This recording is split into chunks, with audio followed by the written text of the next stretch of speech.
الحمدللہ رب العالمین والعاقبۃ للمتقین والصلاۃ والسلام علی سید الانبیاء والمرسلین وعلی آلہ وصحابہ اجمعین، اما بعد، فاعوذ باللہ من الشیطان الرجیم، بسم اللہ الرحمن الرحیم۔ قالوا لئن لم تنتہی یا لوط لتکونن من المخرجین۔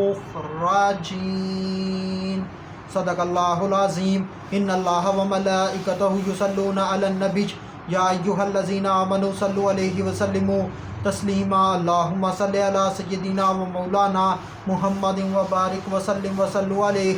الصلاۃ والسلام علیک یا سیدی یا رسول اللہ، الصلاۃ والسلام علیک یا سیدی یا حبیب اللہ، الصلاۃ والسلام علیک یا سیدی یا محمد الرسول اللہ صلی اللہ علیہ وآلہ وسلم۔ اللہ تبارک و تعالیٰ کی حمد و ثنا اور اس کے پیارے حبیب حضرت محمد صلی اللہ علیہ وآلہ وسلم کی ذات اقدس پر درود و سلام کا نذرانہ پیش کرنے کے بعد میں سچے دل سے دعا گو ہوں کہ اللہ عز و جل میرے حاضرین، ناظرین، سامعین کے مال، جان، عزت، آبرو میں برکتیں عطا فرمائے، اور دعا گو ہوں کہ اللہ عز و جل مجھے حق سچ ٹھیک بیان کرنے کی توفیق عطا فرمائے۔ اگر اس میں کوئی غلطی کوتاہی ہو تو اللہ عز و جل اپنے شان کریمی کے صدقے سے مجھ بندہ ناچیز کو معافی عطا فرمائے۔ دعائیہ کلمات کے بعد آج کا جو میرا عنوان ہے وہ ہے قوم لوط کی دھمکی۔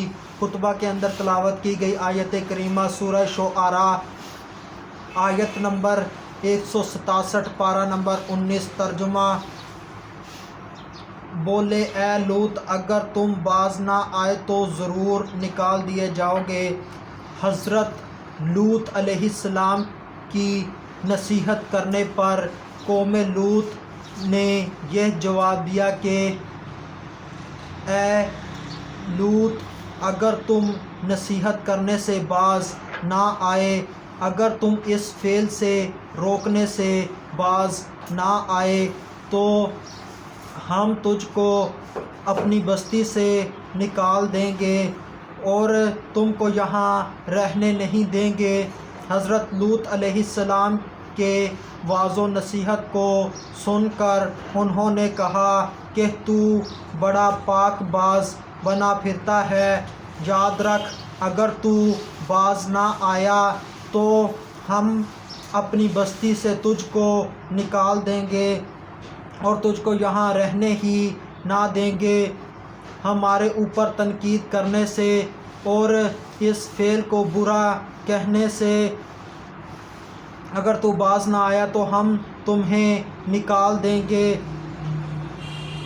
اور ان لوگوں میں سے تجھے کر دیں گے جن کو ہم نے جلا وطن کر دیا، یعنی کہ اپنے وطن سے نکال دیا، اپنے بیچ ان کو رہنے نہیں دیا، ان لوگوں میں سے کر دیں گے۔ اس سے معلوم ہوا کہ قوم لوط جب کسی شخص کو اپنے بیچ سے نکالتی تھی تو انتہائی بدحالی کی حالت میں اس کو اپنے بیچ سے نکالتی تھی۔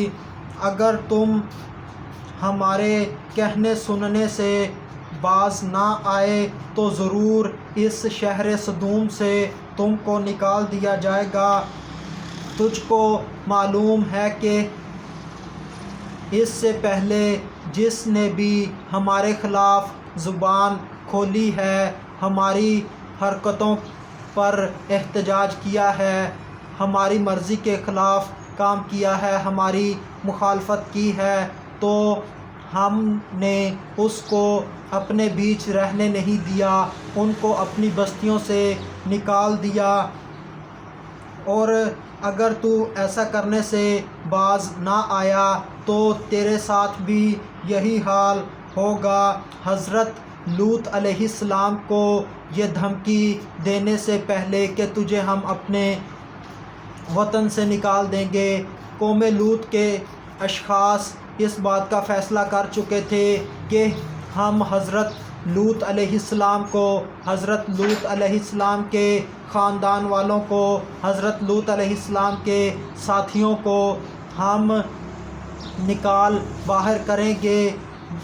یہ بڑے پاک باز بنے پھرتے ہیں، ان صالحین کو یہاں سے نکالا جائے، باہر کا راستہ دکھایا جائے۔ جو قوم لذتوں کی غلام بن جائے، جو قوم خواہشوں کی غلام بن جائے، جو قوم شہوتوں کی غلام بن جائے اور شیطان کی مطیع فرما بردار ہو جائے، ایسی قوم عقل سے، دل سے، آنکھ سے اور کانوں سے اندھی بہری ہو جاتی ہے۔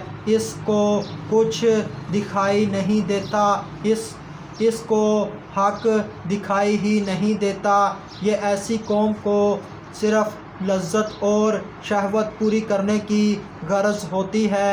اگر اس قوم کی لذت و شہوت پوری ہو جائے تو یہ قوم خوش ہو جاتی ہے، اور اگر ان کی لذت و شہوت پوری نہ ہو تو یہ قوم ناراض ہو جاتی ہے، غصے میں آ جاتی ہے۔ اگر کوئی ان کو ان کے لذت بھرے اور شہوت بھرے کاموں سے کوئی روکے تو ان کو بہت زیادہ غصہ آتا ہے۔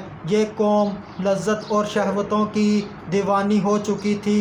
جب اللہ کے پیارے نبی حضرت لوط علیہ السلام نے قوم لوط کو سمجھایا تو انہوں نے حضرت لوط علیہ السلام کی بات نہ مانی، کیونکہ وہ حقیقت میں اندھی ہو چکی تھی۔ ان کا مقصد تو صرف لذت و شہوت کو پورا کرنا تھا، جو کہ ان کا پسندیدہ کام تھا، جو ان کو ان کے کام سے روکتا تھا۔ اس قوم کو اس پر بہت غصہ آتا تھا۔ یہ لوگ اصل میں بچے پیدا نہیں کرنا چاہتے تھے، اسی لیے یہ عورت کی سرین میں دخول کرتے تھے، اور یہ لوگ عورت کا نان و نفقہ اٹھانا نہیں چاہتے تھے، اس لیے وہ مردوں کی طرف مائل ہوئے۔ وہ اس قسم کی پابندیوں سے بچنا چاہتے تھے، اس لیے وہ اس طرح کے خبیث فعل میں، یعنی کہ مردوں سے جنسی لذت حاصل کرنا، اس کے اندر مبتلا ہوئے۔ آخر میں اللہ تبارک و تعالیٰ سے دعا ہے کہ اللہ تبارک و تعالیٰ ہمیں بے حیائی کے گناہوں سے بچائے۔ وما علینا الا البلاغ المبین۔